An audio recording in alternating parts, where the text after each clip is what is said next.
Commander Lisa Bennett stood at the observation deck of the lunar base, her eyes fixed on the holographic display. The strange readings had appeared 3 days ago, massive objects moving at impossible speeds toward Earth. As she studied the data, her worst fears were confirmed. They weren't natural phenomena. The base's alert system suddenly flashed red. More objects appeared, larger than before. Through the reinforced windows, Bennett watched as space itself seemed to ripple. Massive ships, each bigger than Earth's largest cities, emerged from what looked like tears in reality. "Get me Earth Command," she ordered, keeping her voice steady despite her racing heart. "And wake up everyone, now." Down on Earth, Pentagon analyst Daniel Wright was already processing the data. His fingers flew across multiple screens as he worked to decode the strange signals being broadcast from the alien ships. Oh, the patterns were unlike anything he'd seen before, but there was something almost mathematical about them. "Sir," he called to his superior, "I think they're trying to communicate." The first message came exactly 6 hours after the ships appeared. It was transmitted simultaneously to every digital device on Earth, in perfect English. "We are the Kraxan Empire. Your world belongs to us now. Submit or be eliminated." The United Nations hastily assembled an emergency session. World leaders gathered virtually while military commanders prepared for the worst. The aliens had agreed to a face-to-face meeting, but only after demonstrating their power by effortlessly destroying a small, uninhabited island in the Pacific. The meeting took place in neutral Switzerland. Dr. Claire Anderson, Earth's leading linguist, led the human delegation.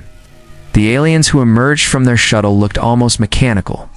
Tall, geometric beings with metallic skin and eyes that glowed like LED lights. "Your species is inefficient," the Kraxan representative stated without preamble. "Your civilization lacks order. We will correct this deficiency." "We wish to maintain peaceful relations," Dr. Anderson responded carefully. "Earth is willing to establish diplomatic ties." The alien's eyes flickered. "Diplomacy is irrelevant. You have 30 of your Earth days to surrender control.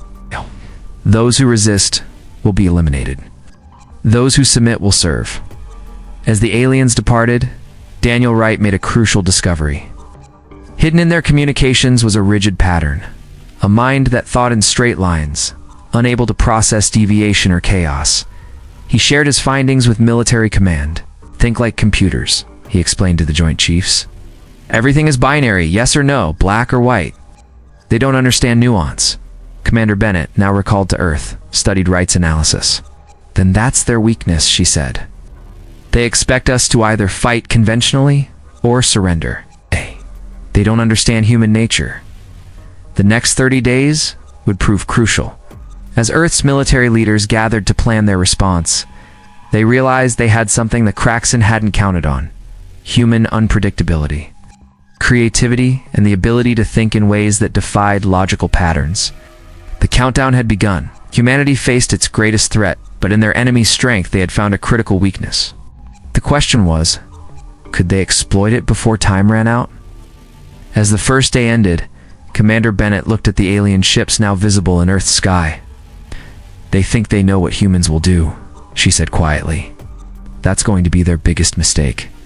The war for Earth's survival was about to begin, and humanity's greatest weapon would be something the Kraxan could uncompute: the power of human imagination.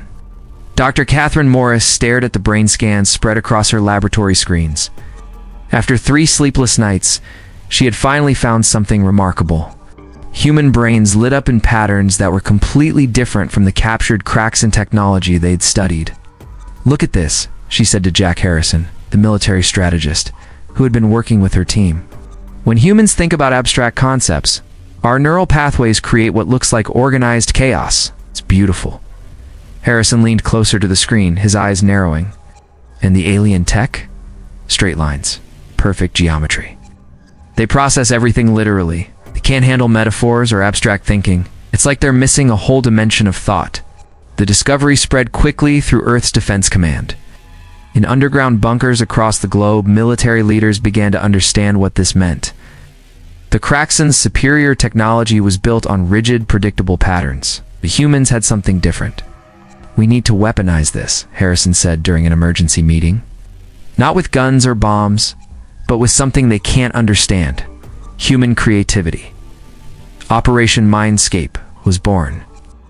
Teams of artists, musicians, writers, and philosophers were brought together with military tacticians.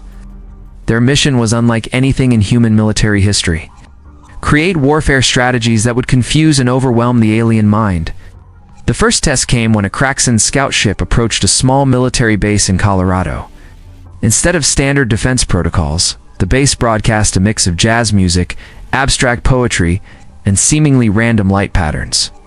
The alien ship's systems crashed, unable to process the irregular input. Their computers try to find patterns in everything. Dr. Maurice explained to the Joint Chiefs, when they can't find one, they short-circuit. It's like showing an infinity mirror to a basic calculator. Harrison worked with Special Forces teams, teaching them to think differently about combat. Forget everything you know about traditional warfare, he told them. We need chaos with purpose, randomness with intention. Things that make perfect sense to us but are impossible for them to predict. The Kraxan responded by sending probes to study human behavior. But the more they watched, the more confused they became. Humans would laugh at things that weren't funny, cry at things that weren't sad, and find meaning in what the aliens saw as meaningless patterns. They're trying to create an algorithm to predict us, Dr. Morris said, reviewing the latest data. They can't because human behavior doesn't follow their kind of logic. Earth's military began implementing new strategies. Battle plans included elements of dance choreography. Defense systems were programmed with poetry. Military formations took inspiration from abstract art. The Kraxans' frustration became evident in their communications. Their messages showed increasing signs of confusion and system errors as they tried to process human responses that defied their logical frameworks. We're not just fighting with weapons, Harrison told his teams. We're refighting with the very thing that makes us human, our ability to think in ways they understand. As the deadline for Earth's surrender approached, humanity had found its edge. The Kraxans' superior technology was built on predictability and pattern recognition. But they had never encountered a species that could think beyond patterns, that could find meaning in chaos and create order from randomness. Dr. Morris looked at her latest brain scans, showing human minds creating beautiful, unpredictable patterns. This, she said, pointing to the chaotic but meaningful display, this is how we win. Major Samuel Cooper watched from his hidden command post as his forces prepared the most unusual military operation in human history. Instead of traditional weapons, his soldiers carried devices that broadcast random patterns of light, sound, and electromagnetic waves. Lieutenant Amy Martinez led her guerrilla team through the streets of what used to be downtown Seattle. They moved in formations that made no tactical sense. Yet that was exactly the point. The Kraxans' targeting systems were designed to predict human movement based on logical patterns. Remember, Martinez whispered to her team, think like children playing a game, be unpredictable, be human. The alien ships hovering above the city tried to track the human forces, but their sensors couldn't make sense of the movement patterns. When they attempted to predict where the humans would go next, they were always wrong. Cooper's teams had spread across the city, setting up what they called chaos points, areas where multiple forms of human expression collided. Street artists painted impossible shapes on walls, while musicians played discordant jazz. Poets recited verses that meant everything and nothing at once. The Kraxans' AI systems began to show signs of strain. Their attempts to analyze and respond to human tactics led to processing errors. Their ships would sometimes freeze in mid-air, their computers overwhelmed by the attempt to find patterns in the deliberate chaos below. It's working, Cooper reported to command. Their systems can't handle the cognitive dissonance. They're looking for military logic where there isn't any. Martinez and her team demonstrated this perfectly. When cornered by Kraxan ground forces, they didn't fight or flee. They started dancing. The alien soldiers froze, their combat programs unable to categorize or respond to this behavior in a combat situation. The humans had discovered that the Kraxans' greatest weakness was their inability to process multiple layers of meaning. When humans used metaphors in their combat communications, the aliens' translation systems crashed, trying to interpret phrases literally. The eagle dances at midnight, Martinez would say, a phrase that meant something specific to her human troops, but sent the alien monitoring systems into confusion loops. Cooper watched as more Kraxan ships began to show signs of malfunction. Their perfectly ordered formation became erratic as they tried to adapt to human unpredictability. Some ships began to move in circles, their navigation systems corrupted by the attempt to find patterns in human chaos. The breakthrough came when they discovered that human emotions were completely alien to the Kraxan. When human soldiers showed fear and courage simultaneously or laughed in the face of danger, the alien combat algorithms couldn't compute the appropriate response. "They don't understand that we can feel multiple things at once," Cooper explained to his troops. "Use that. Be brave and afraid. Be serious and playful. Be everything they can't understand." Martinez's team proved this theory by approaching a Kraxan checkpoint while singing old love songs. The alien defenders programmed for combat scenarios went into system overload trying to categorize this behavior. As the day progressed, more and more Kraxan units began to malfunction. Their rigid tactical systems designed for conventional warfare couldn't adapt to human irregularity. The aliens had never encountered an enemy that could operate outside the bounds of pure logic. "This is how we win," Cooper said, watching another alien ship retreat in confusion. "Not with superior firepower, but with superior imagination." The human forces continued their bizarre but effective tactics, proving that sometimes the best weapon against an advanced alien race was simply being human. Captain Noah Phillips stood on the bridge of his ship, watching the unusual battle unfold. Instead of missiles, his vessel was broadcasting Renaissance art mixed with rock music into space. The Kraxan ships ahead of him were visibly struggling, their formations breaking as they tried to process the seemingly random human transmissions. Dr. Olivia Grant had developed what she called the Chaos Protocol, a system that combined human creativity in ways that overwhelmed alien logic. She sat in her lab directing the global implementation of her creation. "The key is to be consistently inconsistent," she explained to military leaders. "Every time they think they've figured out our pattern, we change it in ways they can't predict." The Chaos Protocol worked better than anyone had expected. When Kraxan ships encountered human vessels broadcasting children's nursery rhymes mixed with quantum physics equations, their targeting systems failed completely. Phillips watched as his fleet executed the next phase of the counteroffensive. Each ship began transmitting different forms of human expression. Everything from dance moves to mathematical problems with multiple correct answers. "They're retreating in Sector 7, his communications officer reported. "Their systems can't handle the input. They're actually running away from poetry." The Kraxan's rigid tactical systems designed for logical combat scenarios began to break down entirely. Their ships would freeze when confronted with human art that could be interpreted in multiple ways. Their weapons wouldn't fire when their targeting computers encountered humans behaving in ways that defied tactical logic. Dr. Grant's team had discovered that the aliens' greatest weakness was their inability to process paradox. When humans presented them with ideas that could mean two opposite things simultaneously, their systems crashed. "Send them the Mona Lisa's smile," Phillips ordered, following the Chaos Protocol. The famous painting, with its famously ambiguous expression, caused nearby Kraxan ships to spiral out of control as their analysis systems tried and failed to categorize the emotion it displayed. The human fleet pressed their advantage, broadcasting more and more examples of human creativity and contradiction. They sent love songs about heartbreak, abstract paintings that meant everything and nothing, and mathematical problems with infinite solutions. "Their main fleet is in disarray," Phillips reported to Earth Command. "They and maintain formation when every ship is trying to process different aspects of human expression." The Kraxans' attempts to adapt only made things worse for them. When they tried to analyze human battle tactics, they found no logical patterns to follow. Each human ship acted independently, following guidelines that seemed random but were actually based on human intuition and creativity. Dr. Grant monitored the effects from her laboratory. "Their entire combat system is based on predicting what we'll do next," she explained. "But they can't predict what they can't understand." The turning point came when Phillips ordered his fleet to execute what he called the Symphony of Chaos, each ship broadcasting different pieces of music, art, and literature, all combining into an overwhelming display of human creativity. The Kraxan fleet's response was immediate and dramatic. Ships began to power down, their systems overloaded. Others turned and fled, unable to process the complexity of human expression. "We're not just winning," Phillips said. watching the alien ships retreat.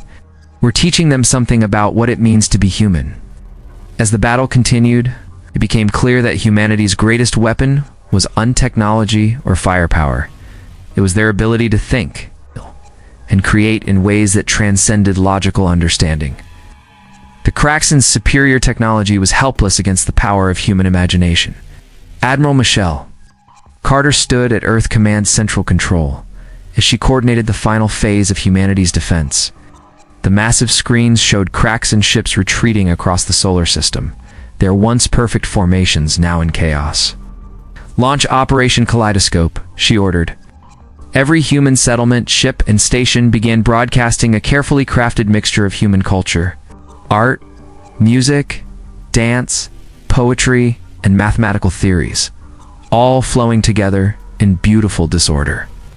The Kraxen's mighty armada, which had threatened to destroy Earth just weeks ago, now struggled to maintain basic functions.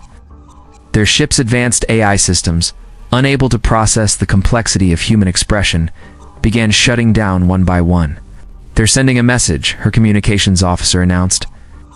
The alien transmission was different from their earlier threats. It showed signs of confusion, almost fear. "We do not understand," the Kraxen message stated. "Your species operates outside logical parameters. Combat impossible. Retreat necessary." Carter watched as the alien fleet began a mass withdrawal.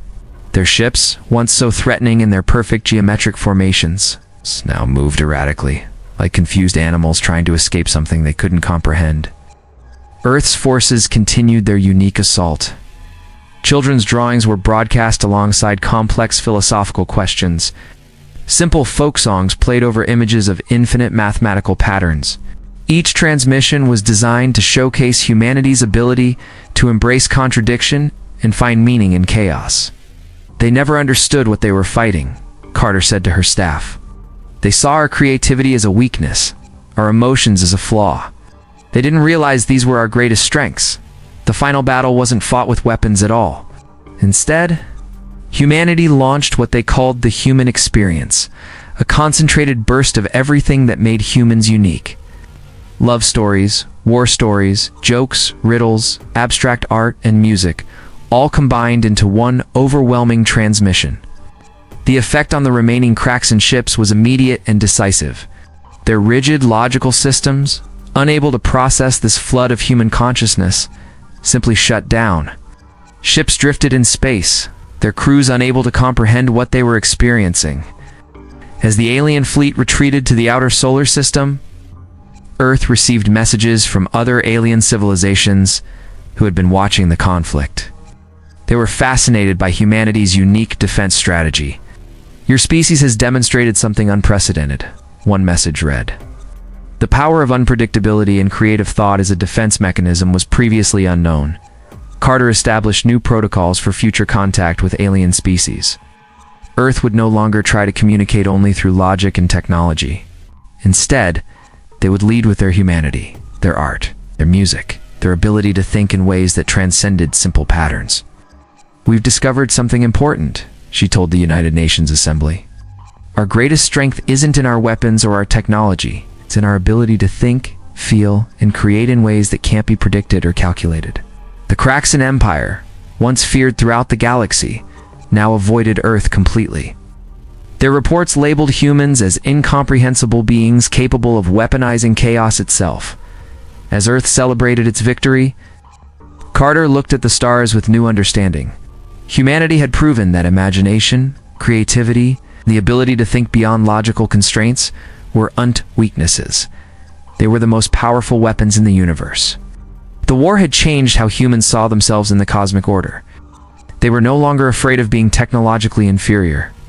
They had something far more valuable: the ability to think, feel, and create in ways that even the most advanced alien civilizations couldn't understand. Earth's place in the galaxy was secure, protected not by walls or weapons, but by the boundless creativity of the human mind.